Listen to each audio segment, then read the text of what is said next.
At some point during his reign, Zeus, king of the gods, married Hera. Hera, among other things, was a goddess of marriage. Ironically enough, that did not stop Zeus from being a philanderer. An affair Zeus had with a mortal woman resulted in the birth of a demigod, Heracles. Hera did not take kindly to that development and was incredibly mean to Heracles most of his life. For one, Hera tried to prevent his birth. When that failed, she sent 2 giant serpents to get rid of the toddler, though the infant demigod strangled those snakes like a boss. As Heracles got older, he became a hero, a champion, a courageous monster fighter. He was pretty smart too, and really good looking. Heracles married a princess named Megara. Together, they had 2 sons. Even though it's been years, Hera just couldn't let it go. As he slept, Hera inflicted Heracles with a madness, which caused him to kill his wife and children in the dead of night. When Heracles awoke from the curse and realized what he has done, he was guilt-ridden. Heracles went to the Oracle of Delphi, who told him that he must complete 12 labors in order to cleanse his soul of his crimes. The oracle, however, was secretly guided by Hera, and the labors were designed to break Heracles. The challenges, though, not only involved slaying and capturing beasts, but had components which required Heracles to use his head. The 12 labors were excruciating, each new trial more difficult than the one preceding it. The road was long. It took Heracles a decade to complete them all, however he persevered and emerged victorious. Heracles had countless other adventures, as well as several marriages. Interestingly enough, the death of Heracles was delivered to him by his own wife, Deianira, under the influence of a centaur named Nessus. How did that happen? Well, Heracles shot Nessus with an arrow to prevent the centaur from hurting Deianira. In his final act of vengeance, right before dying, Nessus persuaded Deianira to apply a special lotion made of the centaur's own blood to the demigod's shirt. The centaur convinced Deianira the lotion had anti-cheating properties. Once Heracles wore the blood-tainted shirt, it burned him alive. When he tried to rip the shirt off, flesh was ripped off along with it, causing Heracles incredible agony. In the end, even Hera thought the demigod had been through enough. As his flesh burned away, the gods transformed Heracles into an immortal being, and he was able to join his father, Zeus, in Olympus. The Chosen Undead reminds me of Heracles. I don't mean that the undead is literally the son of Gwyn. I mean in a more general sense. There seem to be overlapping themes between the road taken by the Chosen Undead and the adventures of the demigod. First, there is the journey. Heracles was a hero who went off on adventures. The Chosen Undead is sort of a hero, and you can probably call his journey through the lands an adventure. Second, there are the monsters. Heracles was confronted by 2 giant serpents as a child. The Chosen Undead meets 2 giant serpents as well, Frampt and Kath. One of the labors of Heracles involved slaying a hydra. The Chosen Undead has to vanquish a hydra as well, if he wishes to visit Ulasil. Another labor required the demigod to deal with a boar. The Chosen Undead faces a couple of pretty well-dressed boars in Anorlando and the Undead Parish. Third, there's the manipulation. HERA misdirects Heracles on multiple occasions. Kath, Frampt, Patches, and others seem to have their own motivations and can trick the Chosen Undead into doing things which he may end up regretting. Fourth, of course, the adventurer. Heracles was a demigod, a hero, a slayer of monsters.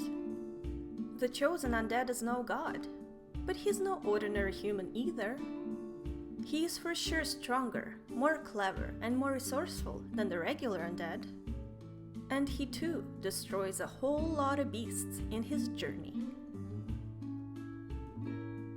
Then there's the flame. Before he joined his father in Olympus, Heracles was burned alive. The Chosen Undead has the option of linking the first flame and burning away in order to extend the age of gods. Finally, there's the heir. Heracles was an heir of Zeus. The Chosen Undead can become a type of an heir of Gwyn's will. At the very least, the Chosen is walking in Gwyn's footsteps if he is successful in his journey to link the flame. According to a myth, Heracles was the founder of the Olympic Games in ancient Greece. Moreover, some say that the Olympic Games were inspired by the labors of Heracles.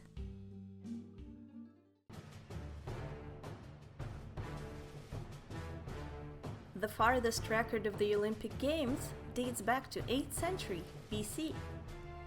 The Olympic Games were part of a religious festival, held in order to honor Zeus.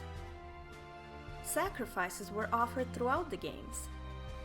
Moreover, a flame burnt, in commendation of the gift of fire offered to humans by Prometheus. The games were a pretty big deal in ancient Greece and took place every 4 years for 12 centuries straight. People were about as hyped about the games as we are about a new Miyazaki IP. The Olympic Games were revived in 1896 with a couple of changes, like the athletes were required to wear clothes and stuff. I think we can draw some parallels between the journey undertaken by the Chosen Undead and the ancient Olympic Games.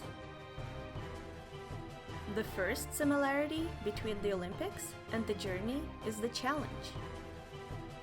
A month prior to the Olympic Games, representatives from Greek city-states went through training and elimination rounds in order to be chosen for the Olympics. The Olympic Games were pretty brutal and demanded incredible resilience and spirit. Eurydamas, for example, got his teeth knocked out in an Olympic boxing match, but decided to swallow them rather than spitting them out in order to avoid showing weakness to his opponent. The winners, meaning those who took first place, were considered godlike. Interestingly enough, there was no second place. If you weren't first, you were a shameful loser, no matter what place you got. You can probably see how some of this may be reminiscent of the challenges encountered by the Chosen Undead.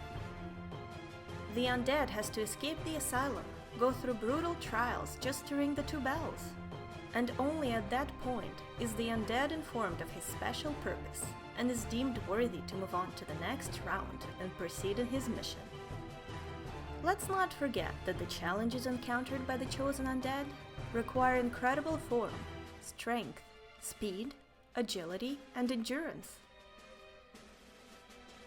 The second similarity is the purpose. The ancient Olympics took place to honor Zeus. The Chosen Undead takes on his long journey in order to honor Gwyn, well, rather in order to honor Gwyn's wishes to prolong the Age of Light. The third similarity is the founder. Heracles was said to be the founder of the Olympic Games. The Chosen Undead is the founder of the idea that the flame can be linked once more. The fourth similarity are the offerings. Animal sacrifices were made during the Olympic Games in ancient Greece. Moreover, athletes would offer their prayers to gods in hopes of receiving victory. the Chosen Undead makes sacrifices all throughout his journey by slaughtering beings for souls and humanity. He offers the souls and humanity to bonfires in hopes of receiving strength and reversing hollowing. Ultimately, the Chosen Undead can even offer himself to the first flame if he wishes to preserve the Age of Fire. Speaking of humanity, I'm not entirely sure about the following connection, but I think it's too curious to keep to myself. I think humanity can be compared to Gloios. In ancient Greece, gymnasiums were training grounds for competitors to prepare for public games, so basically gyms. Greek gymnasiums had sweat collectors, individuals who, using a metal instrument called a strigil, would scrape gloios, a combination of oil, sweat, and dust from the bodies of athletes. The gloios was collected to be sold later for medical purposes. The journey of the Chosen Undead involves a lot of physical exercise. However, instead of sweat, dust, and oil, the undead may collect humanity. Humanity can later be used at a bonfire to reverse or basically heal hollowing. Perhaps this shows a parallel between the perceived healing properties of gloios and the hollowing healing properties of humanity. Similarity number 5 is the flame. Prometheus was a trickster. Zeus didn't take kindly to a joke Prometheus tried to play on him, so, as punishment, Zeus denied fire to humans. Prometheus in turn stole fire from Zeus and restored it to humanity. For this action, Prometheus was punished by having his liver eaten away every day by an eagle. As mentioned earlier, a flame was kept burning throughout the duration of the Olympic Games in order to commemorate the gift of fire. Of course, likewise, a flame is kept alive by Gwyn throughout the duration of the Chosen Undead's journey. In the end, though, the undead has a choice to either put out the flame or rekindle it and burn alive. A torturous fate, perhaps in a way paralleling that of Prometheus. Now, let's turn to Gwyn. Just like Zeus, Gwyn formed coalitions to overthrow the opposition and fought on the front lines in an epic battle, wielding his bolts in combat. From that, we can probably deduce that Gwyn was a smart and charismatic man, and that he was a warrior who wasn't afraid to face a trial which may have resulted in his own demise. Now, imagine this.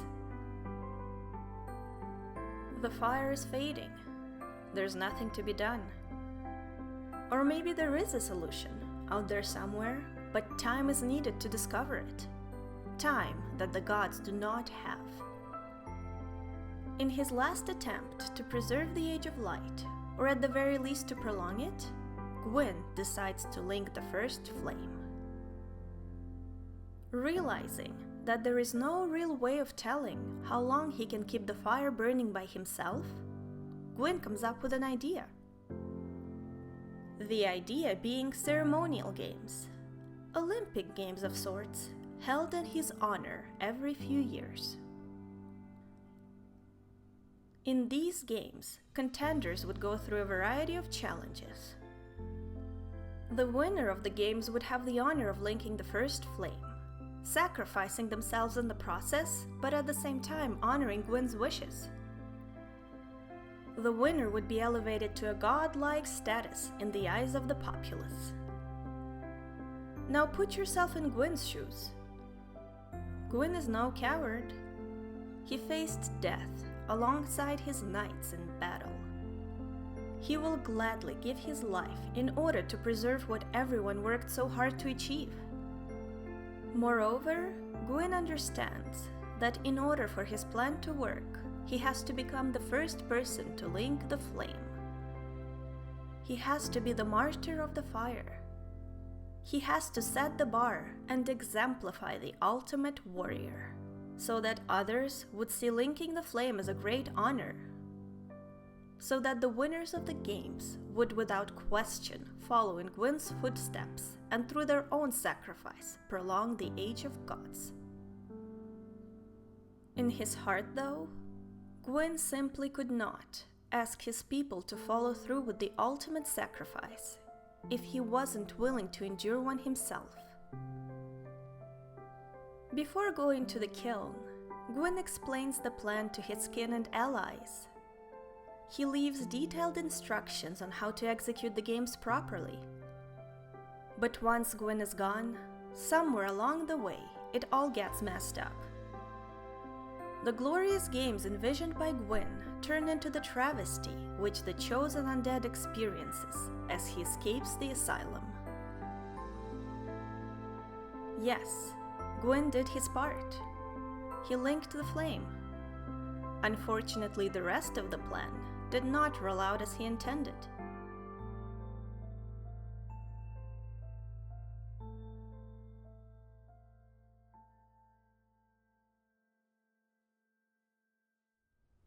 In later videos, I'm going to talk more about Gwyn's plan, where it all went wrong, and how the undead fit in. But that's it for now. Thanks very much, everyone. I really didn't expect to get as much of a positive response to these videos as I did, and I'm really grateful for that. Well, that's about it. See you around!